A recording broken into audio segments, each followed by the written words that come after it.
Except, come to think of it, I really can't. So, we are going to learn today about an important definition, correlation. And this definition right here is really important because a lot of people use it, but statisticians do not generally trust it.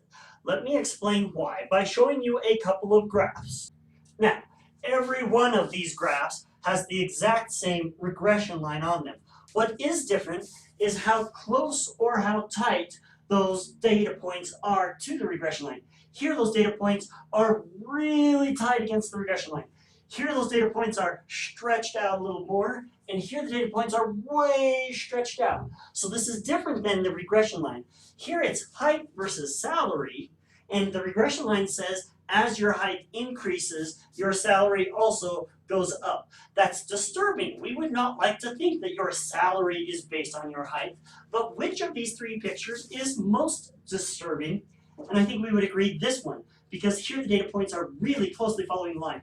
Your salary is exactly because of your height. Here, maybe height has some relation to salary, but it's so broad and big that it's really hard to see. In other words, if we were to draw a bubble around the dots, here the bubble would look long and thin like a pencil, here the bubble is starting to get more round, footballish shape, and here the bubble would be all spherical. So correlation is a number that helps describe these. And in a later video, we'll talk about the actual math definition of how it's calculated. But for right now, I want you to understand. When it fits the line closely, your correlation is very high, close to 1. When it does not fit as closely, it drops down to 0.5. And when it is not close at all, it can even go close to 0.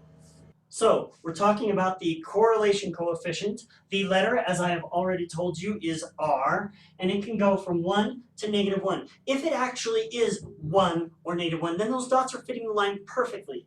Now, the positive or negative tells you something about the slope. Not how steep the slope is, but whether the slope is positive or negative.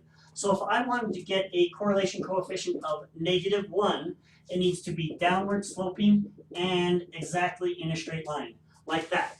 And now all the people who are on this end of the height are saying, yay, that's exactly what we wanted. Well, they've actually done studies and there is a slight positive, but the correlation is really low, which is good. So correlation tells you strength as well as direction. Strength is, are the data points following the regression line very closely? In other words, can you get great prediction of the y value given the x value? So if it's close to -1 or +1, then you have a strong relationship. If it's close to 0, that's a very weak relationship. It tells you the direction because if the correlation is positive, then the slope is also positive. It does not tell you how steep the slope is. That is separate and different. There's another guy very closely related to the correlation coefficient. He is R squared. Now, R squared can be calculated from R thanks to a very complicated formula called we square it. So R squared also does have a name. He's not the correlation coefficient, but nobody ever uses his name, so let's skip it. The R squared does also tell you strength, and it gives you a nice mathematical definition, which I will be able to tell you in a future video sometime.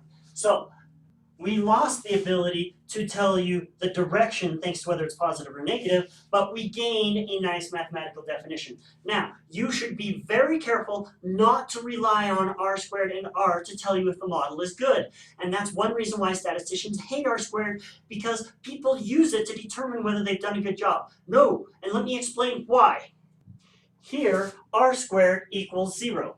And it equals 0 simply because the price of milk is not related to the president. Some people think that if they get an R squared of 0, it means they have done something wrong. But that is not at all what it implies. Here, there just is no correlation naturally in the data, and so your R squared will naturally be 0.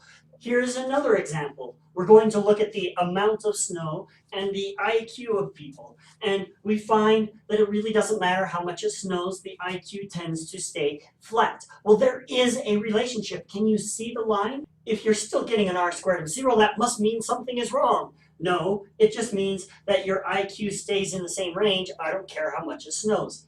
This is actually the same picture as that. If you don't believe me, take this and zoom out on the y-axis. what will happen is all your data points will look squished because you've zoomed out on the y-axis, but you have not actually changed the data at all.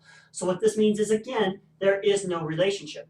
If we wanted to test whether there was a relationship, we could test whether r squared was 0, and that would be a valid test. That's not the way we're going to do it, but that is one way to think about it. And one reason is that r squared can be abused so easily. And let me explain how it can happen. Let's track the time in the oven versus bread quality. I once did this with cookie quality. It was unexciting because the quality just drops longer it's in the oven. Cookie dough is the best. But with bread, if you have it in the oven for only a short amount of time, then your quality is low. As it stays in the oven for the correct amount of time, the quality increases until it comes out nice, flaky, golden brown with a little bit of butter and honey. I need to not do these videos at lunchtime. But if it stays in the oven even longer, that quality will go back down. So if we wanted to ask the question, is there a relationship between how long it's in the oven and the quality of the bread? The answer is yes, absolutely. But it's not a nice linear relation. It's this curved relation. If we looked at our r squared, if we drew a bubble around the data, it would look like a ball, which means we would get an r squared close to 0. But that would tell us we have no relationship here. So r squared can easily fool people and does. That's one of the reasons why we're going to choose to do our tests on the slope, not on the correlation.